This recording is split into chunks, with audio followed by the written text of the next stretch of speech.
Hello friends, this is Zen versus Mimiron.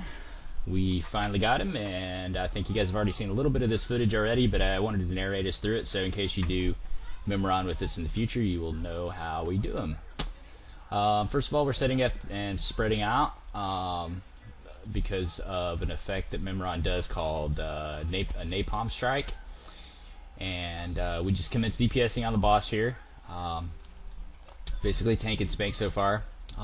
At one point he's going to do a plasma blast, which has got to be mitigated, and you can see that indicated by the skull on my heal bot there. You've got to put up a hand of sacrifice or a shield wall or say guardian spirit or pain suppression or something on the tank has got to be done to get him through that part. Now you just saw the tanks run out, and Mimiron does a nature lightning strike, and it's indicated as I'll describe here in a minute by a bunch of lightnings encircling him, and all the melee and the tanks need to run out of that or you'll be one-shotted for sure. While all this is going on, you'll also see him laying down these proximity mines all around him depending on his positioning. There's the lightning strike right there. You need to be running out at this point, and boom, it hits. Okay, and everybody survived that, so that's good. And he's laying down these proximity mines, so if you're melee and you're in the middle there with him and he begins to do his lightning strike, you need to really start looking for an escape route, because you're surrounded by proximity mines. You can't just simply run out. You've got to dodge those proximity mines. So it's something that you really got to be aware of your situation as a melee in this encounter. And there's the lightning strike again. You see in various areas the napalm burn, and it's indicated as a purple bar on my heal bot there. That's just simply got to be healed through. Some more napalm. And we got him.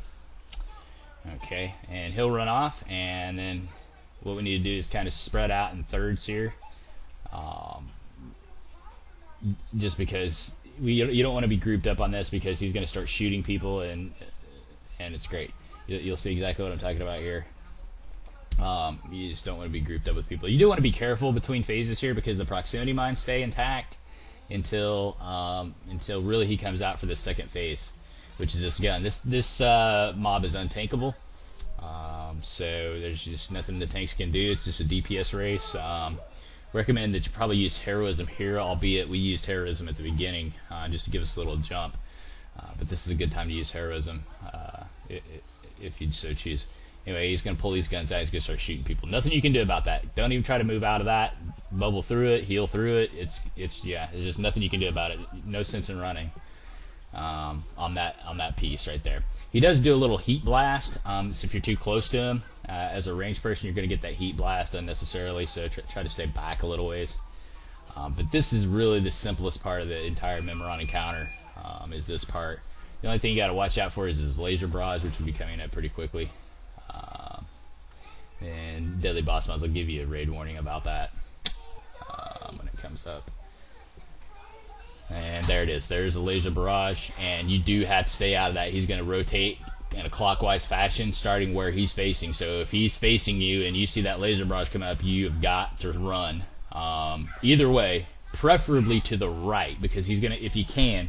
Because he's going to go clockwise with that, and if you'll run to the right, you'll immediately get out of it, and you won't be chased all the way around 180 degrees around the circle with that laser barrage. But the key is to get out of that and get behind him. Melee, you need to be particularly careful on that, because you need to. It's sometimes hard to tell. You need to get on the edge of his hitbox and make sure that you're completely out of his range on that. This particular part of the encounter is particularly healing intensive, as you see indicated by my heal bot there. There's just a lot of healing going on, so that's probably the most difficult part of this encounter, or this piece of the encounter.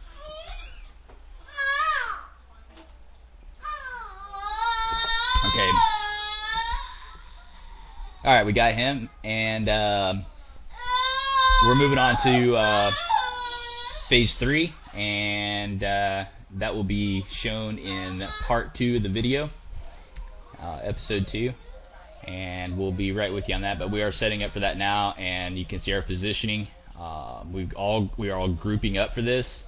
We've got the main tank, or the off tank, lining up. He's a warrior. He's going to put up his shield reflect in order to tank this part of the encounter. And you'll see that happening right now.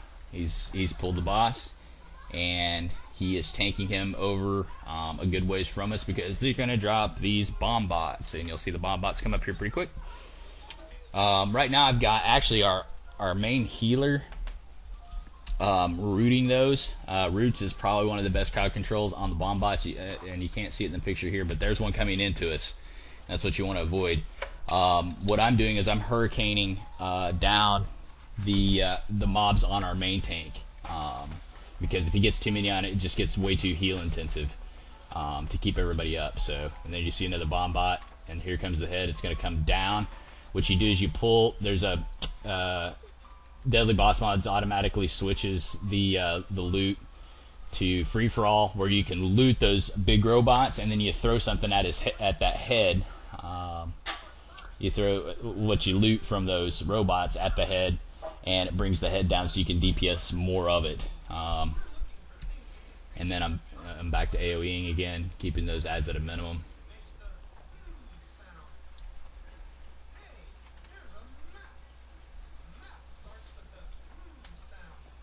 While the hunters and the off healer is rooting those. Now this may not, granted we had a certain party composition here that may or may not work for future encounters, but just so you know kind of how the mechanics itself work. This is